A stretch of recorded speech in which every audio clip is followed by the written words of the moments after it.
We talk about how great it is it's a generational farm, but every year we have the opportunity to go out of business. So every year, it's like the most entrepreneurial endeavor. I think sometimes people think it seems like a slow, calm pace, but it is very rapid as we work really hard to watch the weather, look at the market. There are so many things outside of our control that we work really hard to do the best we can with all of the things we can control, like taking care of our land, taking care of our water, and utilizing the best production. This week on Millennial Masters, we go to Missouri, deep into the heart of America, to learn what farming really looks like when you treat it like a business. Meagan Kaiser is a fifth-generation farmer, a trained soil scientist, and a board member at the US Soy Board. Her work? Cutting-edge agriculture tech, global commodity markets, and the brutal reality of running a farm where margins shift by the hour. In this episode, we talk about why modern farmers are some of the most resilient entrepreneurs alive, how soil science is powering sustainable, high-yield agriculture, and the truth about GMOs, fertilizer, and what sustainability actually looks like on the ground. Millennial Masters is proudly sponsored by Jolt, the UK's top web hosting service. Whether you're launching a WordPress site or scaling up a custom app, every great project needs a reliable home. That's why Jolt has hosting plans starting at just £3.95 a month, with unbeatable deals on domain registrations too. Why Jolt? It's a no-brainer. There's no waiting around, with support within 30 seconds on live chat. Your site stays live no matter what, with over 99.99% network uptime. And you can also pay with Bitcoin or American Express, so you can rack up those points too. How good is that? Sign up today and enjoy your first 3 months free. Head to jolt.co.uk to get started. Meagan, welcome to Millennial Masters. How are you today? I'm great. Thank you for having me on. It's a delight to have you, which is why I'm going to go straight in, because you're wearing 3 hats. You're not just a farmer, you're running a soil science company, and you're also a board member on a national board of soy. So my question is, how did you get into all of this? What was the route, the journey, and the story behind it? My goodness, this is a long story, but actually it starts at the Royal in England. Actually, I think it was held in Scotland the year that I attended. I was 16 years old and I grew up in my family's agricultural laboratory, agricultural laboratory, and we do soil testing all around the world. And I was 16 years old and my dad was at the Royal. I think the Queen even attended that year. It was back in the early 2000s. My dad jumped down into a soil pit and all of a sudden, he was talking to one farmer and he jumped down and he was talking about how the soil was impacting their potato production. Pretty soon, I think he ended up spending about 3 hours in that pit with just different farmers coming up and asking him questions. And as a 16-year-old, it just struck me that soil science was a natural way for me to be involved in food production that touched the lives of not only people I know, but people all around the world that I may never meet. And to be able to help farmers be better at their production and more efficient and have better livelihood, it just felt like my calling, if you will. So you had a spark of inspiration from your dad when you saw him in action. So what was your next step afterward? So I attended the university and majored in soil science and chemistry, and I actually had a minor in agricultural economics. And so from there, that actually took me to Washington, D.C., where I worked in ag policy and as part of the senator's staff. And then eventually that led me to meeting my husband, who was at the time in agricultural lending. But when we got married, we returned to the farm as part of the 5th generation of Kaiser Family Farm, and I returned to the soil laboratory. So back in 2010. So you're based in Missouri, That's correct. and you moved back on the family farm. What were the first steps? How does this handover from generation to generation happen? Obviously, it's something that not many people understand or know how it works.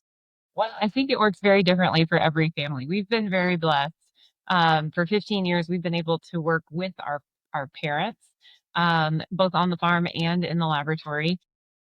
Uh, if I were ever to give any advice to any parents, is to be like our parents have been, where they allow us some autonomy.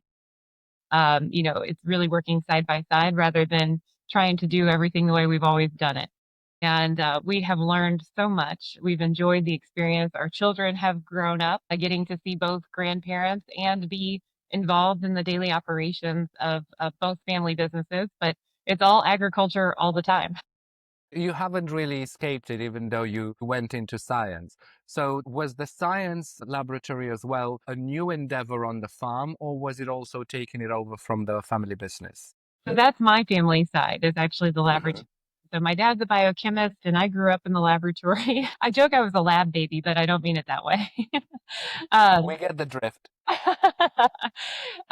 so we grew up in the lab and on a family business.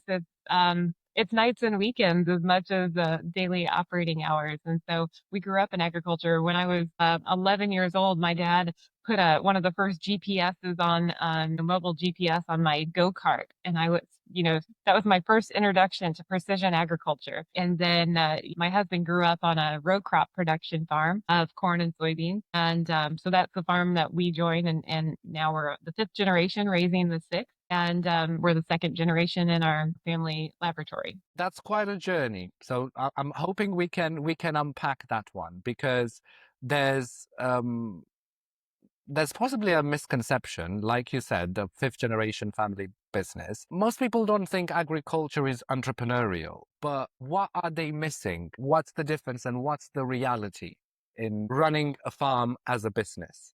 You hit the nail on the head, because so often we talk about how great it is as a generational farm, but every year we have the opportunity to go out of business. So every year is a new entrepreneurial endeavor. We're in the midst of planting season right now. My husband's currently in the planter tractor right now as we speak. Every year we are constantly thinking about margins and return on investment that in some ways as an entrepreneur, I feel it every season, because unlike some businesses, it's not like, oh, we know we have this kind of steady projection of clientele.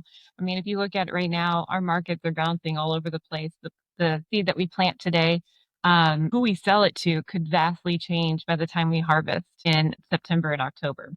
And so there is so much volatility right now, and I'm Hmm. sure that it's a little bit hard to guess. Even our inputs are constantly changing day to day on how much our potassium is going to cost to put on our soil. So uh, it's like the most entrepreneurial endeavor.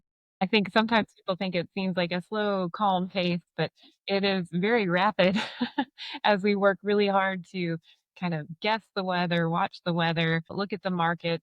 There are so many things outside of our control, that we work really hard to do the best we can with all of the things we can control, like taking care of our land, taking care of our water, and utilizing the best production. Before we go into the volatility part, and that's a bit complex, I wanted to get into the science part a little bit and how you use your soil science and company and monitoring to make sure that you improve the crops and the yields.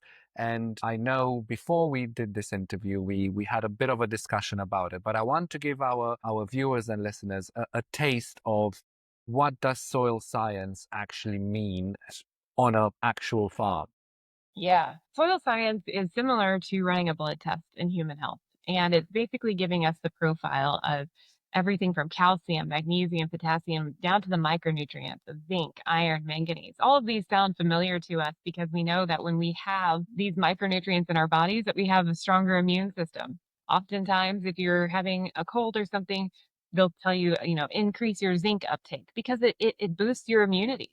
The same thing happens when we build a strong soil.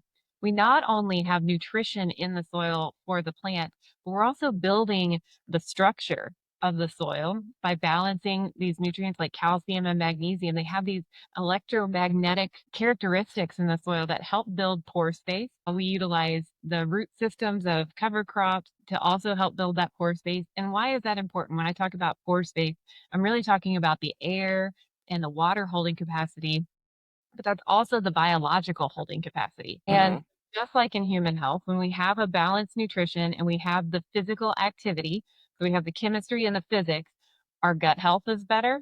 That's the biology of the soil. So we're really working to have that strong gut health of the soil, because in turn, all of that leads to not only having the nutrition in the plant, but having the right growing system so that we are able to endure drought or heavy rains and absorb that water or hold on to that water longer, making our crops more resilient. And so we're able to monitor all of those things on the soil profile here at the lab and then make recommendations on how farmers can manage it better to improve their productivity and their soil health. Uh, just like every human is different, every piece of land is different as well, isn't it? So what works in the chemistry is not the same across different patches of the soil. And I'm understanding that this is where technology comes into place, where you test multiple areas and administer the treatments or the multivitamins, as we would call them, Right. to different parts of the soil and the crop. I actually have some on my desk here, and I didn't really prepared better to look and see the variety. But here is a soil report, and it looks a lot like just a lab printout that you might receive.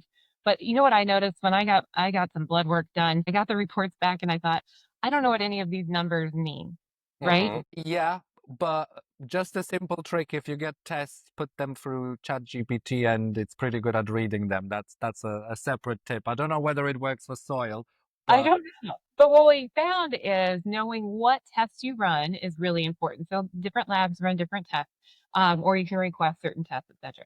But then we add in, recommendations and saying, hey, this is your desired, your excessive, your low, okay? And by looking at this, I can immediately see, uh-oh, this is my lowest, most limiting nutrient. I've got to get that up because wherever I don't have the nutrition, that's where yield is going to start lacking.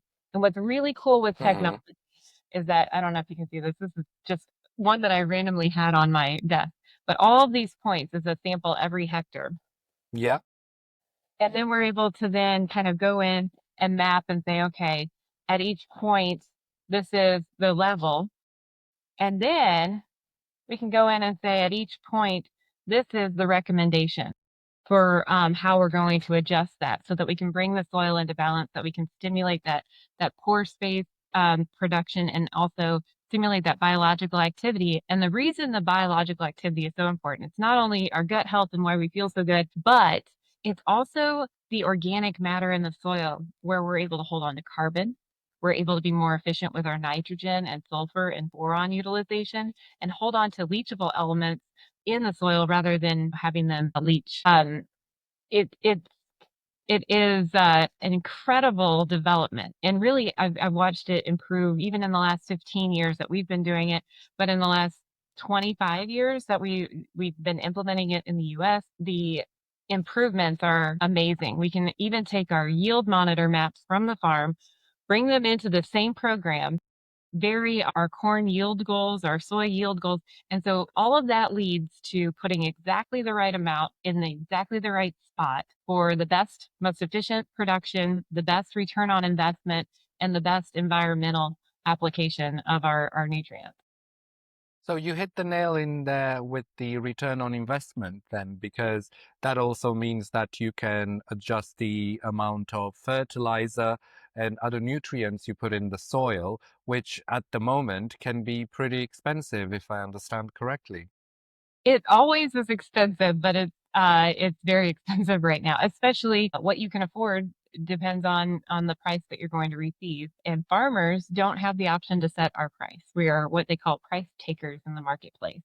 And similar to a stock market, the commodities market fluctuates every day. And as we see prices tighter and lower in the last few years, our margins are a lot tighter. And so you don't see frivolous application of fertilizer. In fact, people are making very tough decisions, and we're looking at what's the most limiting factor and really going after that. And again, this variable rate where we can go across the field and the fertilizer buggy will actually shut off and not apply in certain areas and then put exactly the right amount in another area. We're even seeing being able to do infield management where instead of in the past, maybe you would spray everywhere. We're using sensors to notice a weed and spray just that weed. We call it see and spray technology. And so those things are all really good for the environment. They're really good for the return on investment, the bang for our buck. And I think it also shows that we're continually improving. These are new technologies that we didn't have access to even 5 years ago. And farmers are rapidly implementing it because we see the benefit. So, from a business aspect, then, your soil science business and company doesn't operate just on your farm. I'm assuming, in a way, you use your farm as a test bed for a lot of the technologies that you then implement in on other farms, right? We do. I mean, one of the best things about agriculture is sharing and learning together. And we try really hard to kind of build consortiums of farmers and communicating and saying, "Hey, I tried this over here and this is the result that I saw." And really, I hear people say, "Hey, we tried this nutrient and it really worked for us." Well, it would work for you if it's your limiting factor. Or would it work for you to even push yield higher if you didn't think it was your limiting factor? Maybe we have the desire. So we're constantly studying, and I kind of even my husband and I talk about every planting season as a science experiment because even on the planter, we'll put one variety on half of it and another variety on the other and see what performs better in that field as a side by side comparison. We do test plots on our farm. We're not unique in that. A lot of farmers run tests throughout. And I think that maybe the biggest misnomer is that they're like, "Oh, you're a scientist and you're a farmer." And I would say that every farmer is a scientist.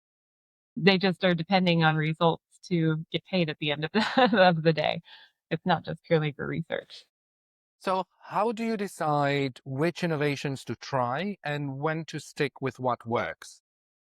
So the amazing thing about all of this data is that I can take my yield map and I can then pull out and say, this is the area that I treated this way and look at what was the yield difference? What was the return on investment?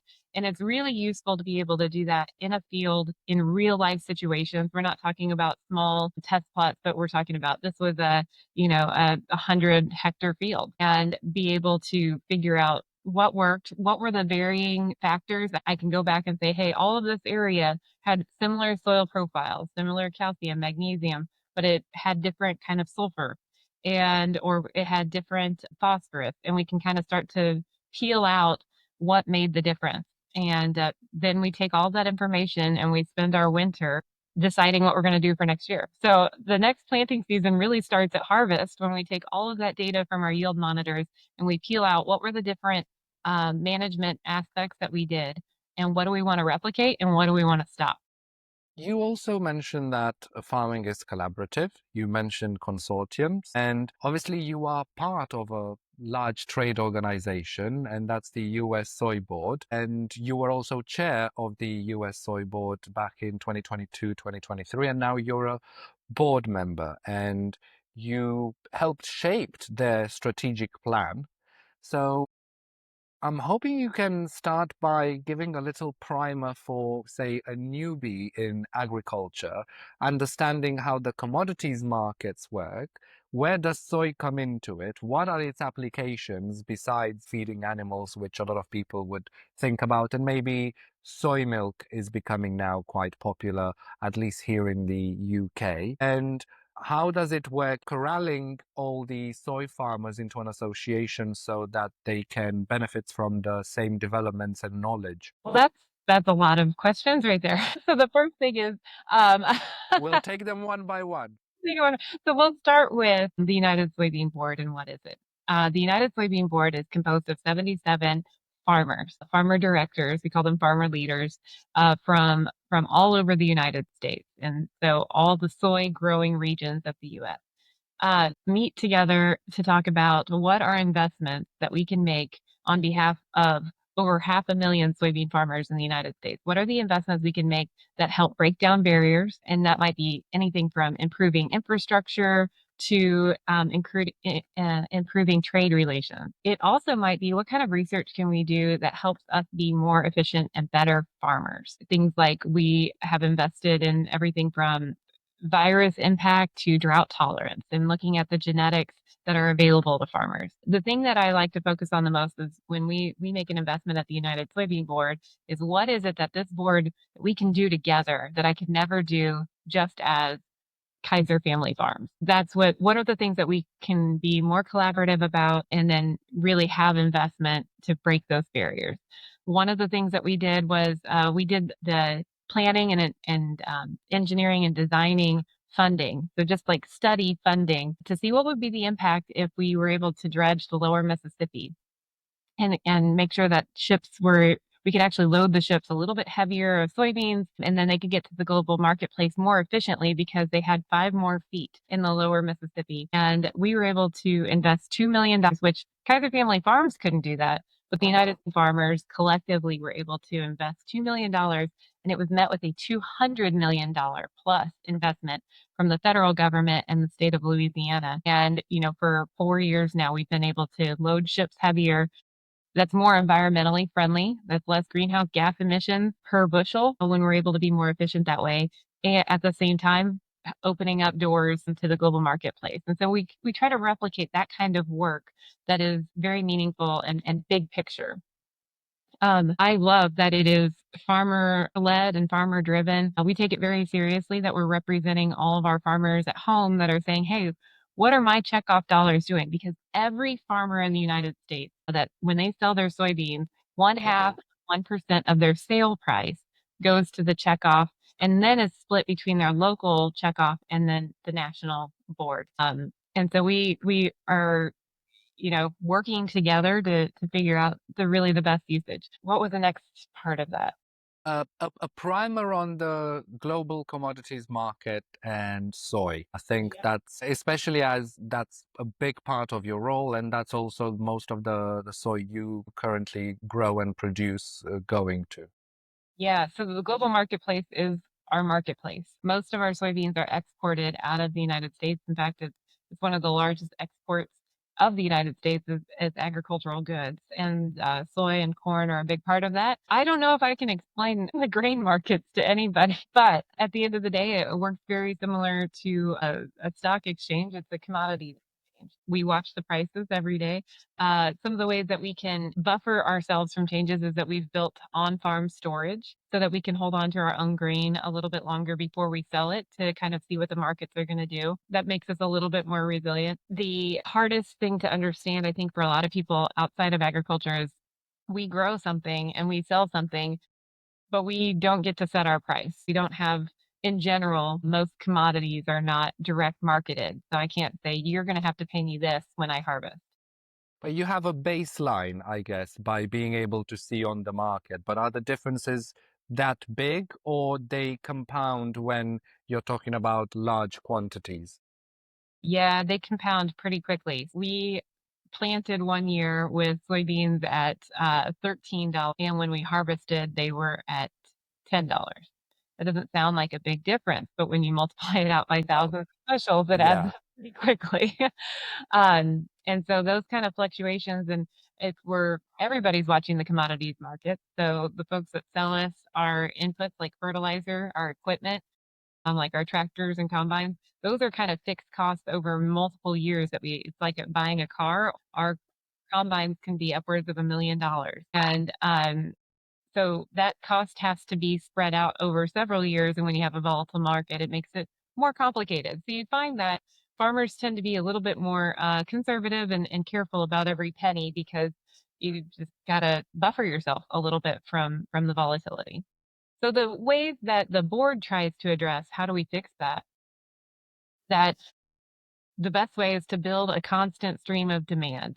And one of the things that we have found in talking to our global customers is that making sure that it's reliable, high quality soy. And that's what US soy is really known for. It's reliable and that it shows up on time. So infrastructure is a big part of that. Our roads, our rails, our rivers, the most efficient ways to get the soybean crop to our customer, and make sure that the quality is still as good as it was when it left my farm. And that's something that I think that we hear from our customers globally that they appreciate about US soy and they value that. The other thing is building preference, noticing that in the US, we really focus on sustainability. We have soy sustainability assurance protocol, and we'll even see some of our customers putting the sustainable US soy logo on their product because our sustainability story, the practices that I do on my farm carry all the way through to whoever uses my soy as an ingredient, whether that's through pork and chicken, or it could be part of an industrial use, or it could be either vegetable oil or even soy diesel. So soy is just kind of amazing in all of its applications, but because of the work that we do on our farm, our labor practices, environmental practices, frankly, our just commitment to uh, very minimal land use change, literally no land use change on my farm for 5 generations. Those types of things I think are valued, and we share that value with our customers as being a sustainable source of soy. So what makes a sustainable source of soy? What sort of practices are we talking about? Again, speaking to newbies here. Yeah. Well, I think the number one, and I talk about efficiency, but what do I mean by that? Making sure that we're really, instead of saying everybody should take cough medicine during flu season, saying only people who are sick should take cough medicine. So looking at our inputs. And instead of saying everybody should take cough medicine during flu season or coughing season, saying, hey, everybody, make sure you have really increased your vegetable uptake. Make sure you're eating right. Make sure you're still exercising and you're building that immune system. So all that is to say, I am very efficiently watching my inputs on my soil to make sure that I've built the best and resilient situation for my crop. Then um, carrying that on, I mean, that's the number one, is that we're not changing our land use. This land has been in production for more than 100 years, and we're still improving it even and building that biological activity, building that carbon sequestration. At the same time, we're able to produce a green renewable fuel, a green sustainable meal, which is feed for animals, and even direct food source for humans. It's just kind of amazing that we have all these different applications. One of the ways that we're looking at how do we improve our carbon footprint on our farm? We Mhm. putting biodiesel in every tractor, truck, and combine. We don't get paid more to do that, but we see that as we are reducing our greenhouse gas emissions. We're building demand for our own product, and we feel better about the fact that now we're lessening our carbon footprint, and so that every soybean that leaves our farm is more efficient with the inputs that we have because we are using our own product to improve the air quality where we're raising our family. But every soybean that leaves our farm is going to have a greener footprint than not using biodiesel. What sort of price difference are we talking when we're looking at biodiesel versus fossil fuel diesel, traditional diesel? In America, that is, of course. That's a great question. Most of the time, what we see is a blend, and actually, I even put biodiesel in my family car. Mhm. It's not parsed out; it's usually blended, so I don't actually know the price difference today off the top of my head. I'm sorry. Makes sense. I was just wondering whether there was a particular hit you were taking in your margins in order to be more sustainable and using the biodiesel. There's probably a great comment to make there, and I wish I knew the answer. We don't always have all the answers. And I wanted to ask you as well, Megan, you mentioned volatility. I would say maybe ten times already now in half an hour we've been discussing. And there's a red hot topic right now globally stemming from the US and the presidential administration there, where we're looking at a range of tariffs imposed on a vast amount of countries, all very different. And I'm wondering how does that impact the global commodities market? And how does it impact your soy production? As well as how do you prepare for it? Yeah, that's a great question. I think it's a question that a lot of farmers are asking ourselves right now. How do we prepare for it?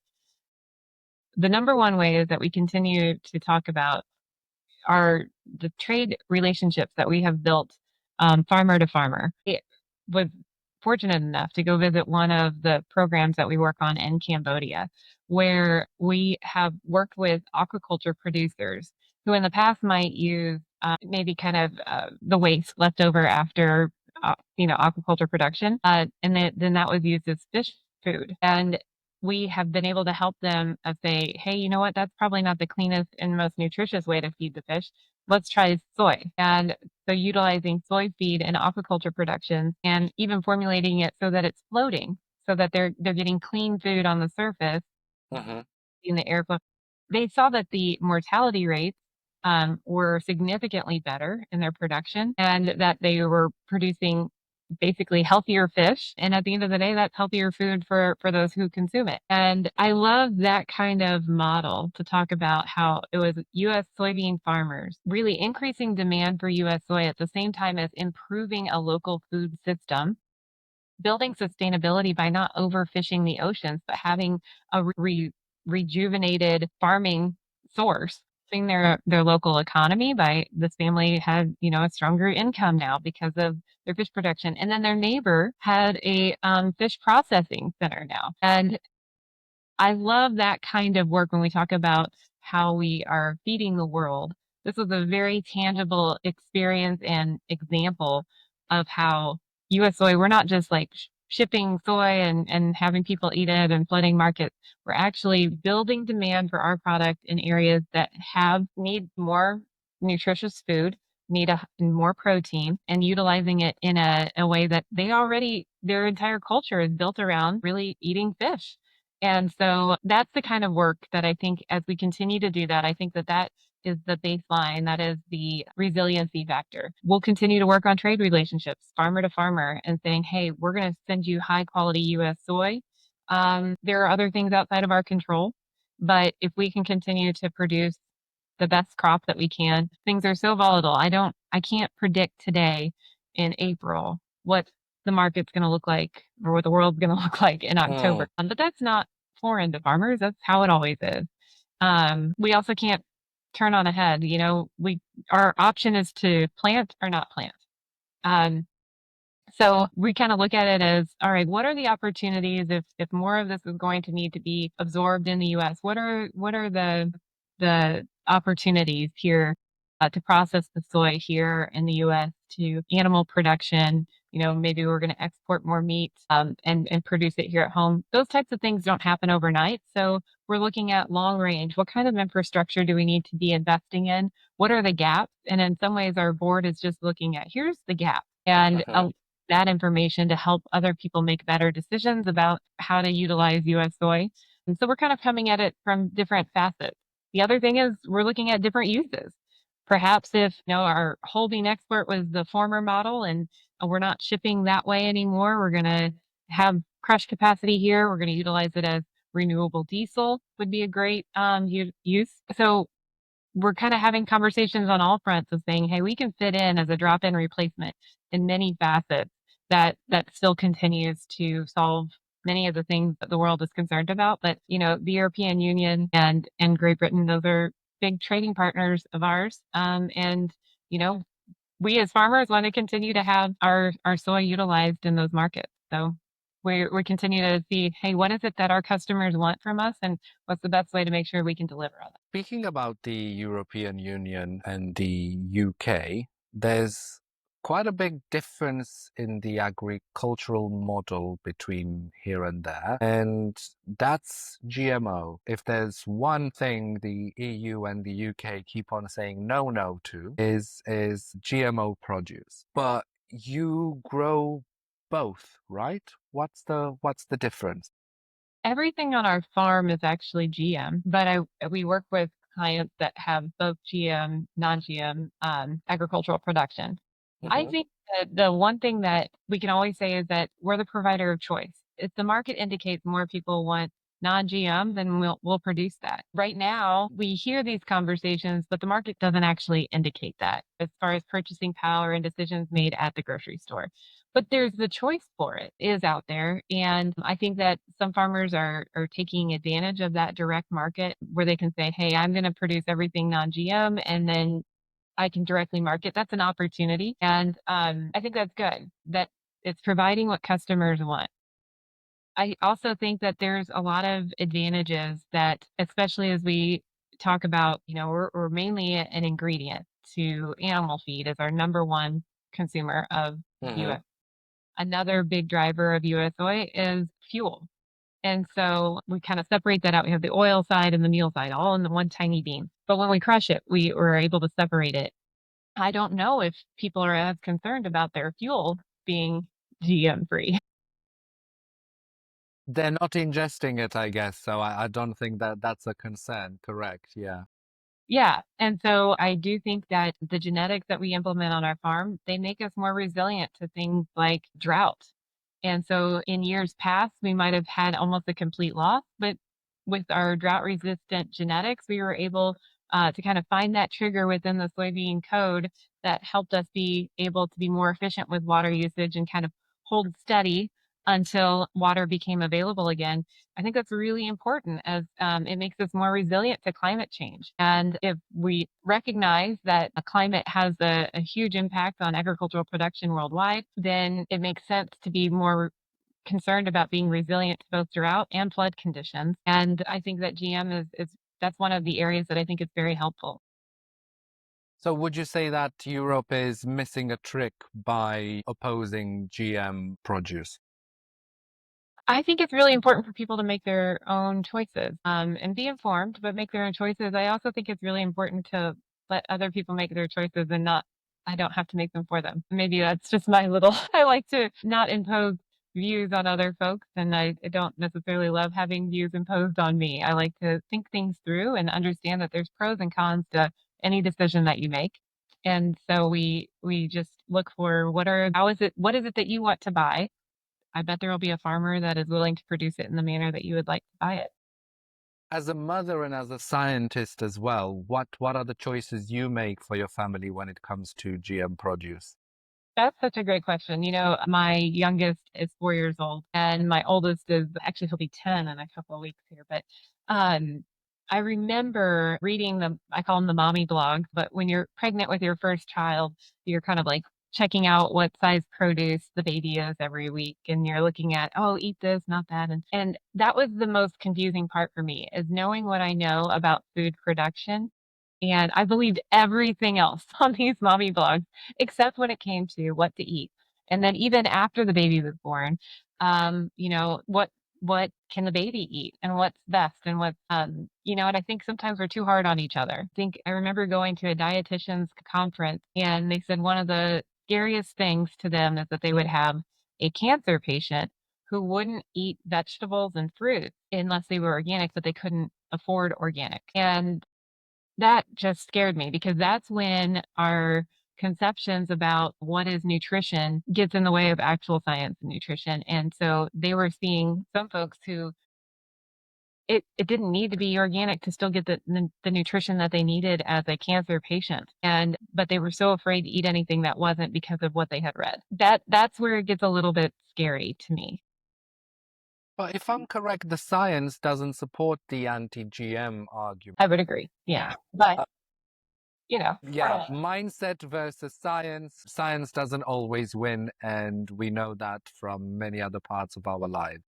Yeah, I mean, I think the big concern is what are we putting in our bodies and being transparent and honest about that. And I think that like on our farm, um, we take it into consideration of how we manage our weeds, how we manage our inputs, and making sure that when we utilize those products, Mhm. uh, none of them would be at a period of production that would be ingested by by anybody. And speaking about chemicals and fertilizers, there's been plenty of discussion about their the level of toxicity that can be had when you fertilize crops, etc., even though they don't go into the produce itself. They are used around it. And I recall from our conversation a few weeks ago when we met at the Sustainability Week in London, that when you fertilize, you even use special protective equipment to ensure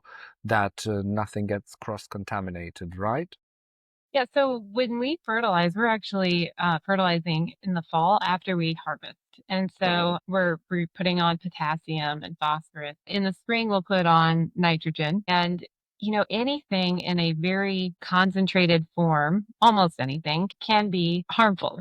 I mean, sometimes this conversation, kind of leaning back on my science, um, is like, well, almost anything in a high enough concentration can hurt you and you shouldn't eat it. And so we have to always always think about that. Matter is neither created nor destroyed. It simply changes form. But what we're doing in agriculture is we are truly trading nutrition. So when I bring in nutrition like potassium or phosphorus and I put it in my soil, and the plant takes it up, it puts it in the seed or the soybean or the corn kernel, and then it is the reason we're feeding that to somebody or an animal is because there's nutrition in it. There's protein in it, there's nitrogen and sulfur, and making sure that I have all the nutrients available to that seed, and then that's then used as feed to the human or the animal. This is nutrition. This is the cycle of nutrition. Even sometimes talking about food waste, I'm kind of like, I don't understand. I don't understand what you're talking about because, again, there's nutrition that if I had no other market for my soybeans other than I were going to crush the oil and use that for fuel, and I had no other market for the meal, I could use it as a fertilizer. You know why? Because there's a ton of nitrogen and sulfur. All the things that built the amino acids to begin with could go back on the land as a fertilizer. And so when we start to be realistic about these cycles, and we can be a whole lot more open-minded about the idea of nutrient cycling and being the most efficient that way. I love when I see like commercials for compost bins in your kitchen. I'm like, yes, it's not a waste because it's going to break back down and make those nutrients available again. They don't go away. You just got to put them in the right spot so they're the most efficiently useful. And I guess that's possibly the misconception when it comes to food waste, because at least in the urban areas and in cities, people see vast amounts of food being put into bins which end up into landfill, which is not somewhere where it would be feeding the soil for healthy produce the next season. Not for healthy produce the next season, but you're still improving the carbon to nitrogen ratio and our ability to break things down.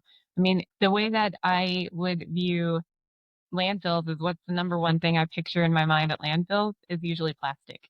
And so one of the cool things that we focused on at the board is how do we help become a useful biodegradable plastic? And soy straws is one of my favorite examples of that. We need those in the UK because here we have the plastic straw ban and we have paper straws, and they are horrendous, even Like, though they don't kill any turtles, not that we have any around us, I mean, but the nobody plastic straws are not a great experience.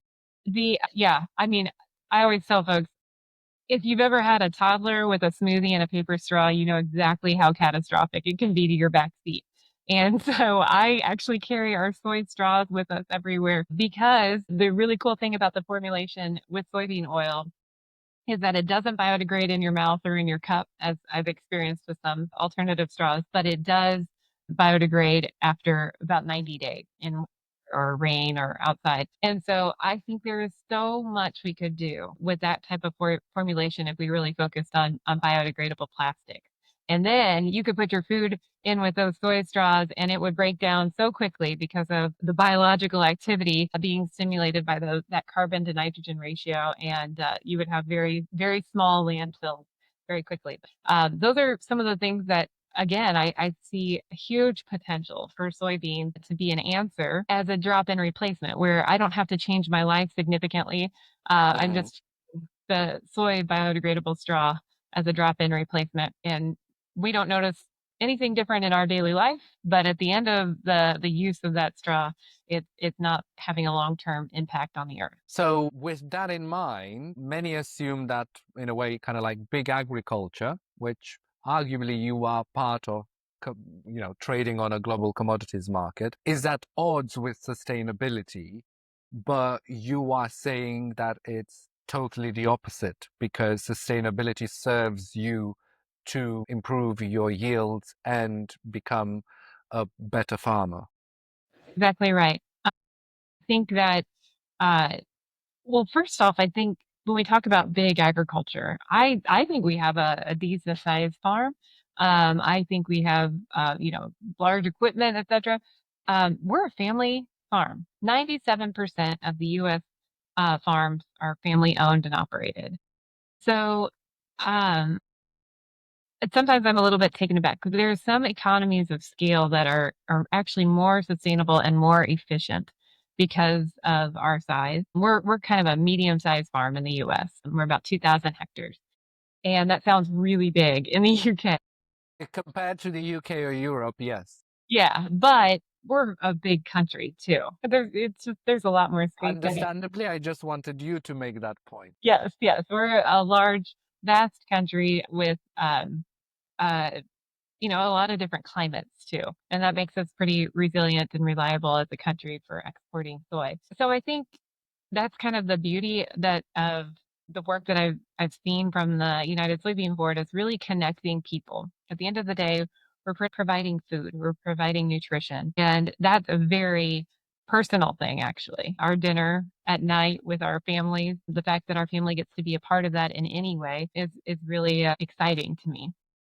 And so I think that kind of just having that connection, I'm always surprised at, um, you know, people are like, oh, farmers don't want to change or they don't want to be more sustainable. Truly, the only way farmers are still in production is that they have continually changed because things are so volatile. It's only the folks that were progressive that survived the 80s, um, that survived 2018. People had to keep making changes. The consolidation has been part of that, but I think at the same time, because of technology, we're actually able to micromanage our farm, even though it sounds like bigger acres, and we're able to be more efficient at an economy of scale. Really helpful to being more sustainable, not less. So would you say technology is the future of farming, and anybody trying to do something without technology nowadays doesn't stand a chance? Yeah, it is today, it is tomorrow. It's here. And I think that most farmers I know they're embracing it though. Even folks think, we look younger than maybe what you picture as an American farmer, but even our father's generation, they have all been the progressive ones.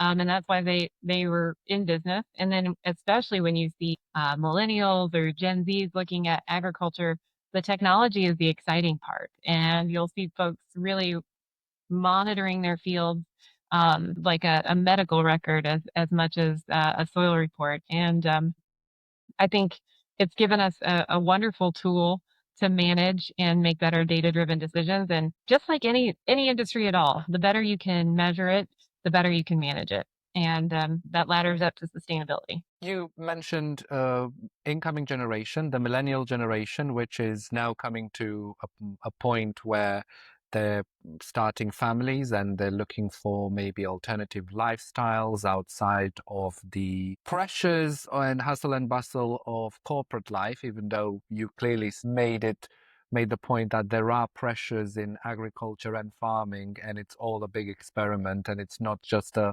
relaxed life. But I'm wondering, what advice would you give to women and to anybody trying to break into agriculture as an outsider if they're considering taking on a farm, starting a farm, not necessarily with soy, but with soy could also be just as important?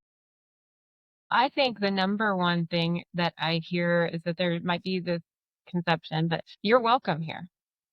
Whatever background you are, whatever diversity you bring, that you're welcome here. And I have been lucky. I think maybe my mom's generation may have been kind of breaking some glass ceilings, etc. But when I show up to an ag conference, I don't really think about diversity. I see lots of it. And what I love about it, especially when we go to like an event like we call it Commodity Classic, we see people from all sorts of backgrounds, smaller farms, first generation, eighth 10th generation, in Virginia of the founding father area. Some people are like, I'm the 11th generation on my farm. I'm like, that is, mind blowing to me. In the UK, that's maybe not as big of a deal, but in the US, Yeah, some farms go a bit further back, but yeah, nevertheless, yeah.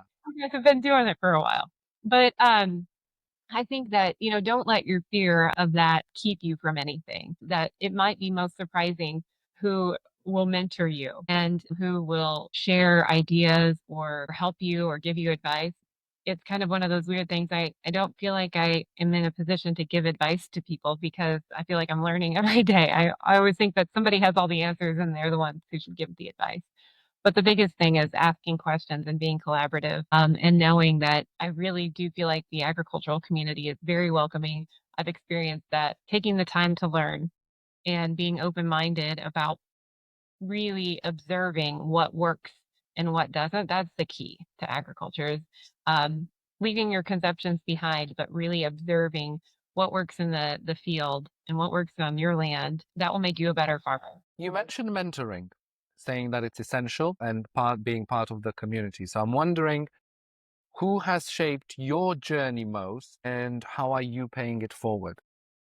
Yeah. Well, gosh, it's hard to say like exactly one person, but I've been, they sometimes you go to like a funeral and they're like, "Oh, he was a self-made man," or whatever. And I'm like the opposite of that. I feel like I am the product of all sorts of people who believed in me at different stages of my life. And so the way I pay it forward is really trying to help people know that, hey, I believe in you. And like you might be hitting a tough stride here, but you're gonna be okay. You just gotta work hard and uh, it'll pan out. Um, we all hit hard times though. So again, it's like, how do you give advice when it's like, ooh, I'm a little nervous right now too. I think that my parents, especially in my professional career and coming back and working with them, Uh-huh. I've learned so much about being. Sometimes you have to sit back and observe rather than always trying to have the right answer. And really, if you have folks that are working with their parents that are listening to this podcast, both generations have to be open to listening and not proving they're right or that this is the only way because there are so many different decisions that go into every crop. There's no one way to do it. So I think that if anything, that's kind of my biggest lesson. But I've been really, really lucky that both my parents and Mark's parents have been willing to let us fail, but giving guidance and just really that welcoming spirit of it takes all of us. Now that we're a bit introspective, and it's something that I typically like to wrap up the podcast episodes with, is uh, there's no success without sacrifice. Many people have experienced that. You've had a journey in three different fields, and I'm wondering what was the biggest sacrifice you had to do, Megan, to be where you are today? Well, there's a lot of little sacrifices, really. That compound, so feel free Yeah, to share. there's lots of little things I think. That could be sacrifices, but I also feel like we turn them into opportunities. And one of the example is that when Mark and I kind of first started this before we had children and we had both lived in bigger cities where there's always something going on. It was a little bit of a like, well, what do we do this weekend? A little bit of a lonely feeling when, hey, we can't do anything because we're planting. And so then you don't talk to anybody for a couple months. So what we actually ended up doing was starting a young farmers and ranchers group of other young people who understood that, hey, we're just really busy at certain times of the year, but we still want to have like this group of people that we can learn from each other, that we can enjoy. And so, I think sometimes you take however you're feeling and realize that other people probably feel that too and work to mitigate that. And we built a really strong group that continues to go on today. We have some of our very dear friends from it. I think that Millennial farmers, is that? Homestead farmers, yeah, it is exactly that. And our kids grew up coming to these meetings together and we turned it into kind of having a social aspect as well as a collaborative aspect. And so sometimes I think that whenever you do hit a it would be dramatic to call that a hardship, but it was a shift that look at it as an opportunity to say, hey, you know what? Let's see if anybody else. It started with 3 couples. It grew to, 35 couples were involved in this. And we worked together to build something. Like we actually established a scholarship foundation. So other people would want to come home and farm after they go off and do whatever they would do for university, etc. But I think that the other difficult thing is that we have a young family, and yet we've been very involved in a national board that takes us away from the home and farm quite a bit. Even this morning, my 9-year-old, he said, "Mom, what are you doing today?" I said, "Oh, I'm going to be on this podcast, and it's in the United Kingdom." He goes, "Oh, no, you're leaving?" And so I think that that's something to note, that the 9-year-old is like, oh, it's taken us away quite a bit. Amazing experiences. And I think it's important for our kids to see that sometimes you have to go out and be involved and do things, not just what's comfortable, staying home in our normal routine, but to be involved and to really help set our future a little bit through the United Soybean Board has been an honor. But it does come at some sacrifice at home, and a little bit at work. If you're distracted about helping to run another organization, you're not as focused on your own. So those things come at a bit of a cost, but I truly believe the reward is greater in that we get to have this bigger impact. And I think it's important for our children to see that you're not just a farmer. You're a member of a global society, and what you do is we produce food to nourish that society. But we also have the obligation to make sure that people understand we're doing it in the best way possible, to make sure that your food is and your feed is the most sustainable and nutritious it can be. So I guess my final question would be, Megan, from what you described, you have super busy times of the year, and maybe the winters are not that busy, but you also juggle multiple roles as a mother, as a farmer, as a scientist, as we discussed, working on a national board. How do you find balance? Because you can't have it all at once, or even in the same day, or even the same week, or even the same season from what you described as your farming timetable. So, how do you de-stress and how do you find balance, especially at peak times? I don't know that I could ever say that I find balance. I think what I have found is that I have to give myself some grace sometimes, in that I would love to pretend like I have this all scheduled out and it all works beautifully and nobody's ever concerned or I'm never behind at something. That's unrealistic, turns out. I've tried. But sometimes you have to give yourself a little bit of grace. And I have really found communication as the key. That people, if I say, "Hey, I really thought I would have this done today, but it just didn't," letting them know, "I'll have it for you tomorrow." Or I just think that the reality is, when you don't just kind of hold all of that in and pretending you have it all in balance is the key. When you can be a little bit humble and recognize that we're all just human and everybody's doing their best. I'm not sitting on my couch eating bonbons, but other things happened. And I think really prioritizing and the number one most important thing that I'm going to do on this earth is raise kids, and the legacy of our family is in them. And so making sure that they're taken care of. The next thing, we have to provide for our family. And so doing a good job at work and on the farm.